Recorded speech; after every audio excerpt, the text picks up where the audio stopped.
left behind 11 years ago the humidity, mosquitoes, lakes, streams, and miles of forest in the Adirondacks, New York, to the man-made aqueducts, sunny sky, dry, and high elevations of Colorado.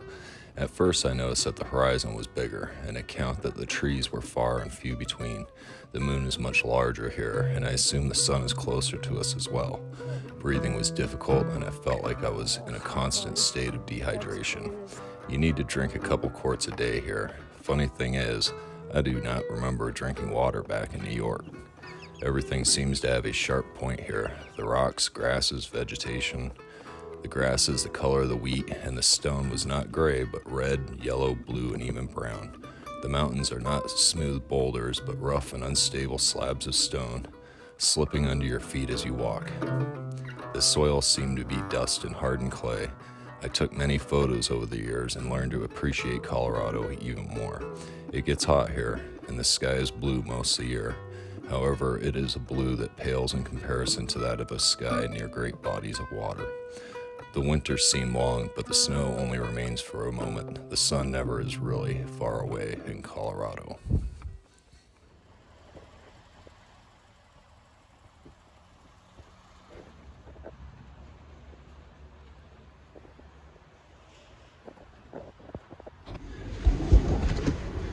Right, Canadian Conquistador again.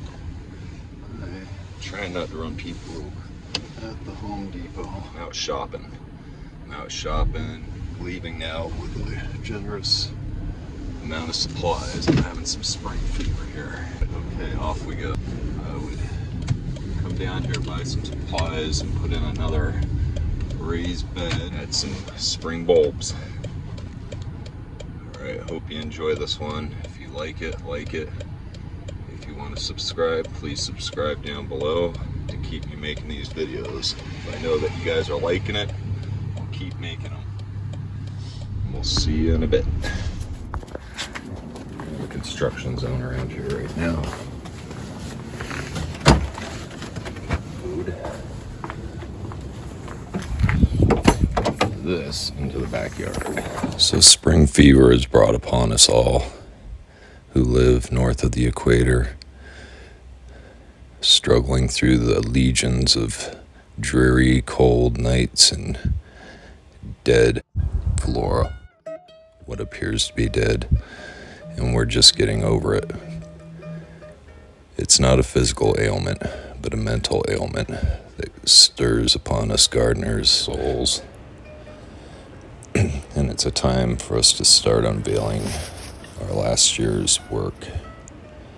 Here, this banana grew for its first summer in Colorado, and I attempted to cover it with as much protection as I could. I cut it back to the ground, but alas, my endeavors had failed me. What I'd hoped to see, some kind of greenery left beneath the chips. Alas, there was nothing but rot and frost damage, and merely a stump. I'm hoping that the roots can come up and show me some promise. But growing in the house during the winter, I have my plan B.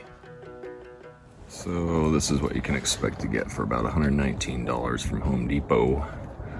I got 3 bags of gravel, 7 edging bricks, 5 stepping bricks, 2 bags of soil, and assorted bulbs, because like I said, this is going to be a flower bed.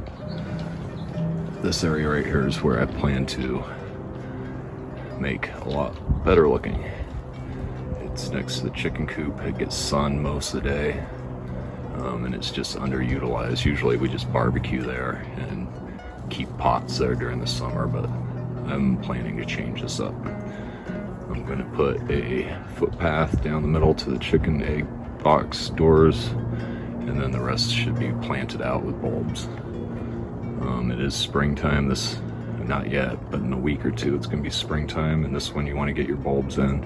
And this is also a good time to order your bare root trees. which I've just ordered about $300 worth of new trees for the backyard, and anxiously awaiting for them to come in the spring. Remember that we live in Colorado's Zone 6A, and I'd also covered a Zone 7 fig the same way I did the banana. Plastic, burlap, lots of wood chips, and I even covered it with a material fabric. And as I unveiled it, to my surprise, it only died back about halfway, which means this fig will have a good start this year, and I may even get fruit.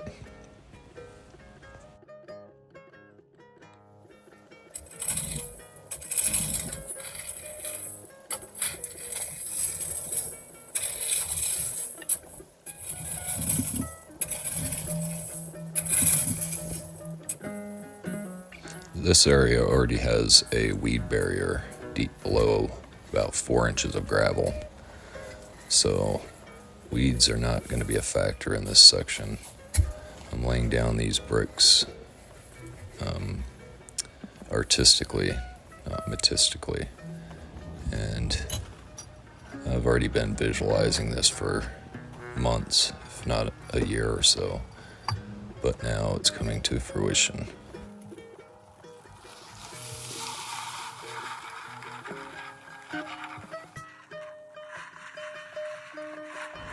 This area is also known to collect most of the debris from the yard when the winds come from the north and east.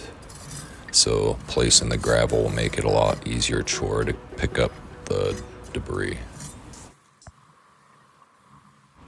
Having this gravel here also acts as a heat sink, so it raises the temperature of the surrounding area, which is beneficial for springtime to get things moving.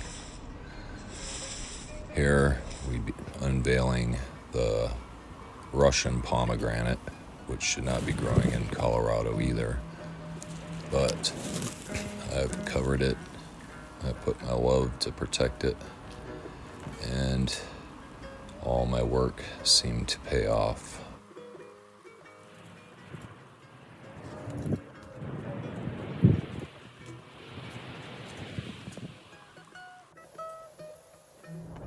So there you have the new walkway with a border, and now I'm going to fill in this area with some amended soil so that it will be mostly acidic.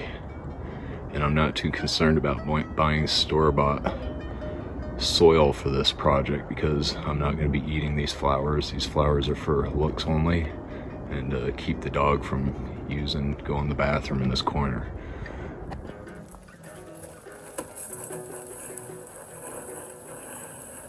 As I previously spoke about, Colorado soil is mostly clay.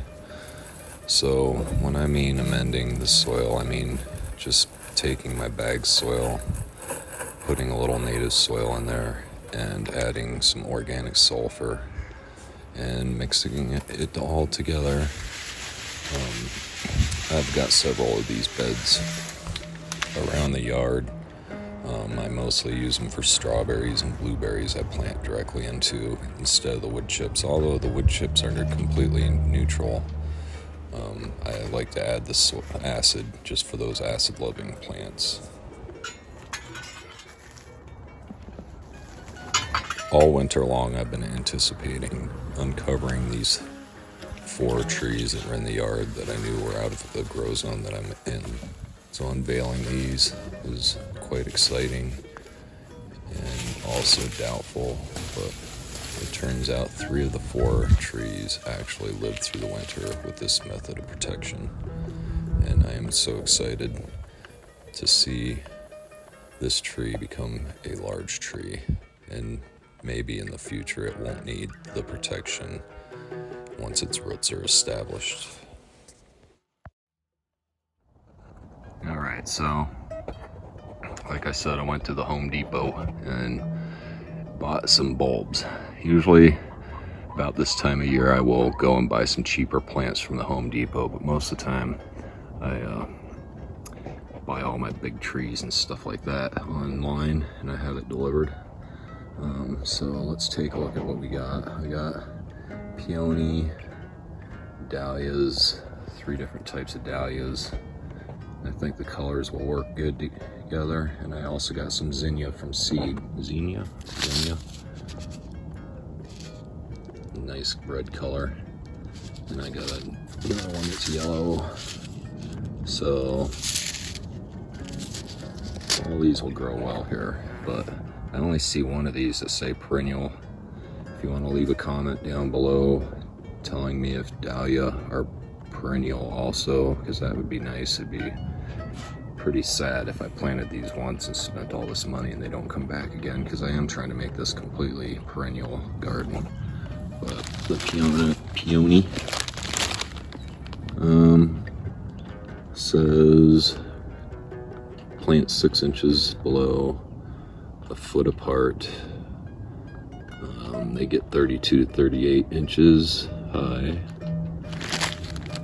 And the dahlia, let's see, get 6-inch depth and 40 inches high.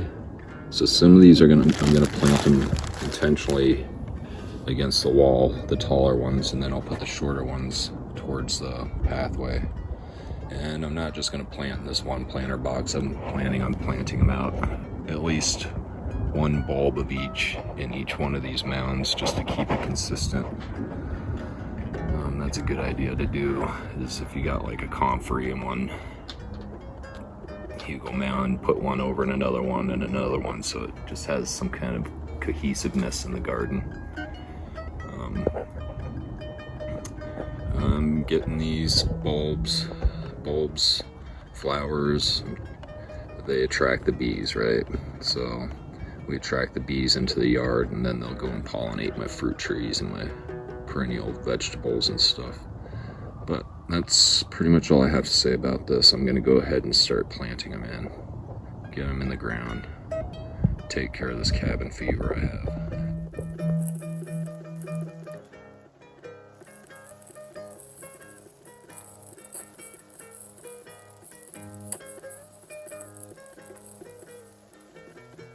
The instructions say to plant them root down, although it's kind of hard to tell where the roots are. So I assume they're the big nodules, and whichever side they hung more freely at. I assume that was the side I was to face downward.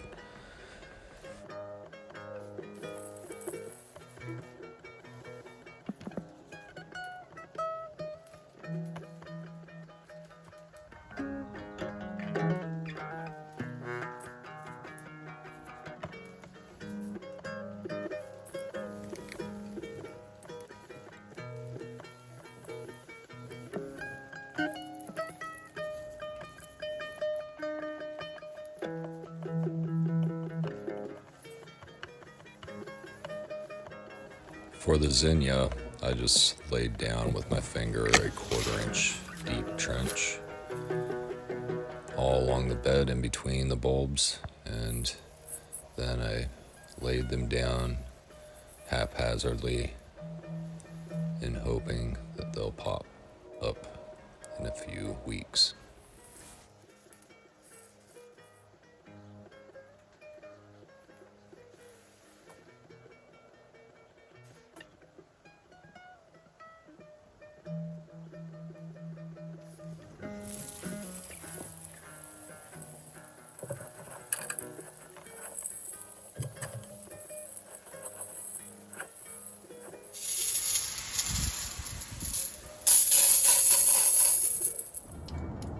The finished product.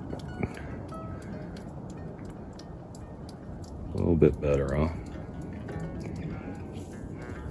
I like rustica, but I also like having some kind of refinement to it also.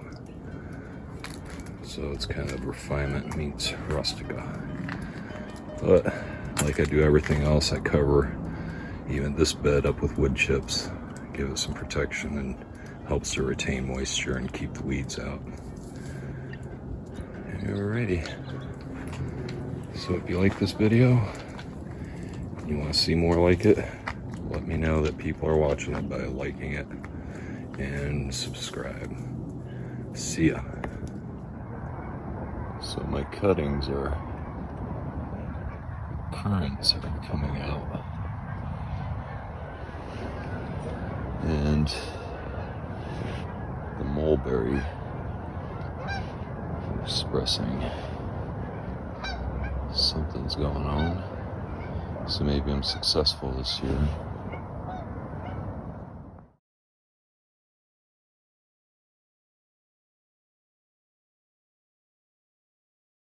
Spring, spring, spring, come on, spring.